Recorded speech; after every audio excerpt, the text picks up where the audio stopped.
Oi, gente, aqui é Patrícia Antonucci. A gente está voltando mais uma vez para falar desse tema que é a questão da liberdade de expressão, liberdade de imprensa, porque no meio dessa coisa toda de falar sobre o caso do Danilo Gentili, eu me lembrei de uma situação que aconteceu, que foi uma situação que foi, na verdade, foi uma ação orquestrada por um grupo contra um veículo de comunicação.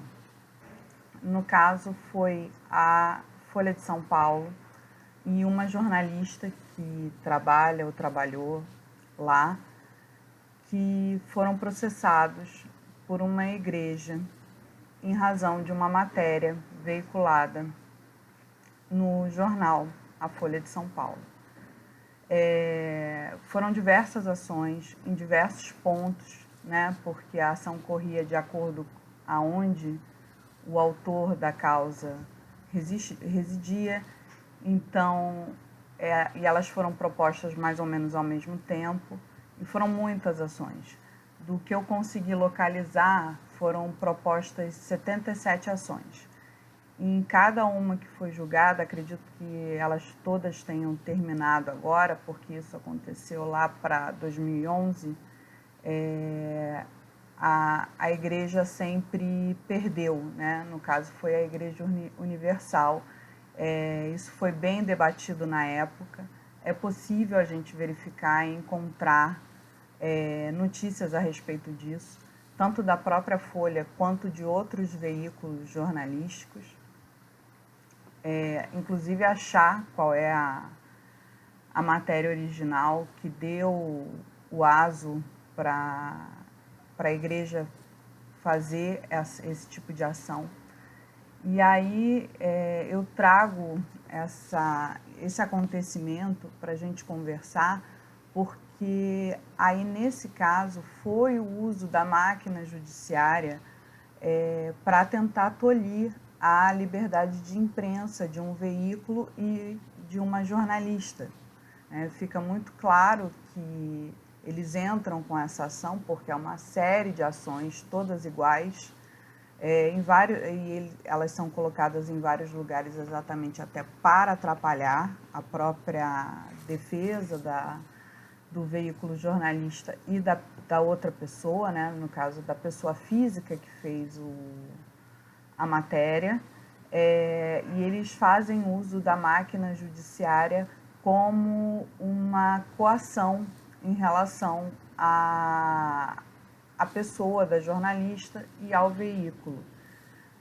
Só que no final a gente tem que eles perdem essas ações porque elas são consideradas improcedentes, ou seja, quem julgou, ao verificar cada um dos casos, entendeu que não havia dano à honra dessas pessoas em razão da Folha ter veiculado aquela determinada matéria, né?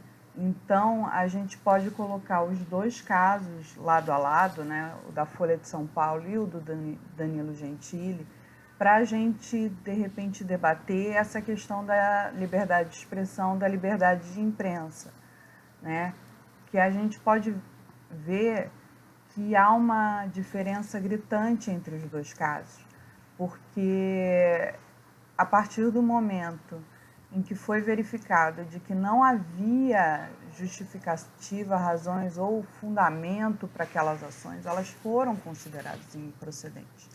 E foram ações cíveis, que talvez sejam até muito mais complicadas do que uma ação penal, como foi o caso do Danilo Gentili. É claro que quando a gente está falando de uma pena de prisão, a gente não está querendo diminuir, né, falando isso, mas, como eu coloquei no próprio vídeo a respeito dessa condenação do Danilo Gentili, é muito provável que ele não venha a cumprir exatamente pela natureza dessa pena de prisão, que é uma pena pequena, o processo já levou bastante tempo, ao contrário de uma condenação nocível que poderia levar tanto a uma questão de pagamento de danos morais, e aí você imagina uma condenação de R$ 1.000 em 77 ações, são 77 mil reais.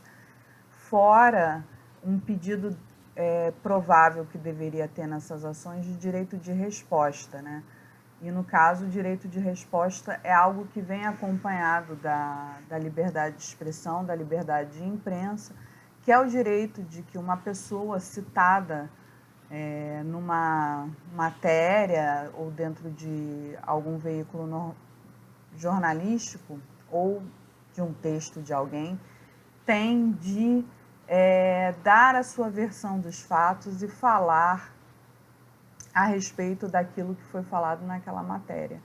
Um caso clássico que a gente pode citar a respeito do direito de resposta é aquela leitura da resposta do falecido político Leonel Brizola no Jornal Nacional. Se você der uma pesquisada no YouTube, você localiza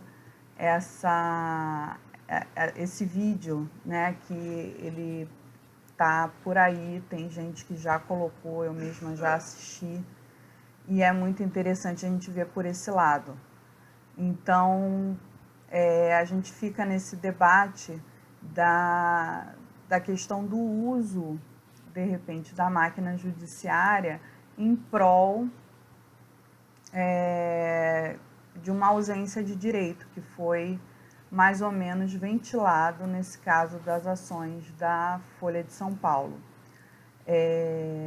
E aqui a gente fica mais nessa questão de debater aquilo que vocês de repente acham a respeito dessa situação, levantar, e eu aguardo o comentário de vocês. Se vocês gostaram desse vídeo, deixa o seu joinha, compartilha com quem você quiser conversar a respeito disso, chama os amigos para debater aqui, tá? Eu espero por vocês, tá?